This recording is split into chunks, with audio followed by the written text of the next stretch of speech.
अस्सलाम वालेकुम। मैं डॉक्टर इमरान ज़ा एक बार फिर आपके साथ। आज का टॉपिक उन वालिदैन के लिए है जिनको अपने बच्चों को डेंटिस्ट के पास ले जाने में बेतहाशा मुश्किल का सामना करना पड़ता है। टॉपिक पे जाने से पहले मैं आपसे रिक्वेस्ट करना चाहूँगा कि मेरे चैनल पे मौजूद तमाम वीडियोज़ को पूरा देखें, कमेंट करें, लाइक करें, सब्सक्राइब कीजिए, दोस्तों अहबाब में शेयर करें, बेल आइकन को दबाएँ ताकि मेरी वीडियोज़ बर वक़्त आप तक पहुँच सकें। अब आते हैं टॉपिक की तरफ कि बच्चों को डेंटिस्ट के पास ले जाना तो उसको दिलचस्प कैसे बनाया जा सकता है। आमतौर पे डेंटिस्ट का तस्वुर ये पाया जाता है कि डेंटिस्ट टीका लगा देते हैं, बड़ी तकलीफ़ होती है, कड़वी दवाइयाँ होती हैं, ऐसा है, वैसे है। ये सारे वो मिथ हैं जो कि लोग जब बच्चे आपस में बातें करते हैं तो जिन बच्चों को मसला होता है वो फिर खौफ का शिकार हो जाते हैं। इसका हल ये है कि आप पहले अपने बच्चे को घर पे आसान अल्फाज में और अट्रैक्टिव अंदाज में बताएं कि जो डॉक्टर अंकल हैं, डेंटिस्ट हैं, ये आपकी बेहतरी के लिए काम करेंगे। आपको कभी कोई इंजेक्शन नहीं लगेगा। इंजेक्शन तब लगता है जब हमने दांत निकालना होता है और उससे पहले वो आपको जेल लगा सकते हैं, स्प्रे कर सकते हैं जिससे आपकी दर्द खत्म हो जाए। हो सकता है कि इंजेक्शन लगाने की नौबत ना आई है।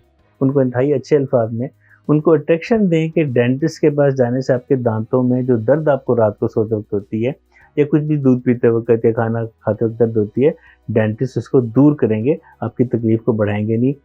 आमतौर पे बच्चे डेंटिस्ट के इंस्ट्रूमेंट से खौफज़दा होते हैं।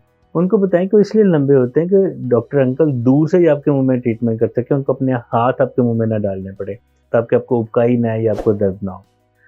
दूसरा इसमें यह है कि आप पीडियाट्रिक सर्जन को ढूंढें जो पीडियाट्रिक डेंटिस्ट्री करते हों। नेट पे जाके देखा जा सकता है कि कौन से डॉक्टर साहब की स्पेशलिटी को पीडियाट्रिक सर्जन है।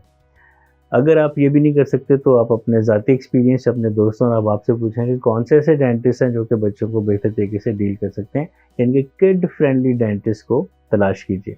इसके बाद हम आते हैं कि जब बच्चा डेंटल क्लिनिक पे आ जाए तब डेंटिस्ट का रवैया उसके साथ कैसा होता है। हम ये करते हैं कि आमतौर पे हमने जब बच्चों को देखना होता है तो हम कोशिश करते हैं कि उनको कोई दीवारों पे पेंट हो, उनके कार्टून कैरेक्टर्स बने हों ताकि अपने आप को ईजी समझें। दूसरा, हम वालिदैन से ये रिक्वेस्ट करते हैं कि घर से बच्चे का मोबाइल या टैब साथ लेके आएँ ताकि बच्चे की जो इंटरेस्ट की वीडियोज़ हैं, कुछ बच्चों को कुकिंग की वीडियोज़ देखने का शौक़ होता है, कुछ कार्टून देखते हैं, कुछ और जो भी मतलब कोई गेम है, पज़ल है, वो उनको लगा दिया जाए और डेंटिस्ट हम जो बच्चों से कहते हैं कि बच्चे इधर देखते रहें, हम आपका काम कर देंगे फटाफट, आपको पता भी नहीं चलेगा। तो बहुत से बच्चे इस तरीके से कम्फर्ट ज़ोन में आ जाते हैं और अपना ट्रीटमेंट करवा लेते हैं। तीसरा, हम ये करते हैं कि हम बच्चों को मुसलसल उनको अप्राइज़ करते हैं, हम उनका मोरल हाई करते हैं कि आप तो बड़े बहादुर हैं, आपके बाबा या माँ तो ये कह रहे थे कि बच्चा डरता, आप तो बिल्कुल भी नहीं डर रहे, देखा उन्होंने बिल्कुल गलत बात की, आप तो इतने बहादुर हैं। इस तरह से उनका हम मोरल उनका राइज़ करते हैं ताकि वो हिम्मत पकड़ें और वो मैंने ज़ाती तौर पे देखा कि बच्चों को किस तरह मैनेज करने से बच्चे आराम से काबू आ जाते हैं। उसके बाद एक जो स्टेप जो माँ-बाप को लेना चाहिए क्लिनिक से निकलने के बाद, तो उनको रिवॉर्ड दें। उनके पसंद के कोई स्टिकर ले दें, कोई बैजेस, कोई कलर पेंसिल्स, कोई पज़ल, को अगर वो कुछ खाना पीना चाहते हैं जो कि उनकी सेहत के लिए मुफीद है, उनके लिए ख़तरनाक ना वो लेके दें। और उसके बाद जो हमने उनको अप्राइज़ किया था क्लिनिक पे वही उनको घर जाके करें कि देखें डॉक्टर अंकल भी आपकी इतनी तारीफ़ कर रहे थे, हमने भी देखा आप तो बहुत बहादुर हैं और आप आइंदा भी जाने से डरेंगे नहीं।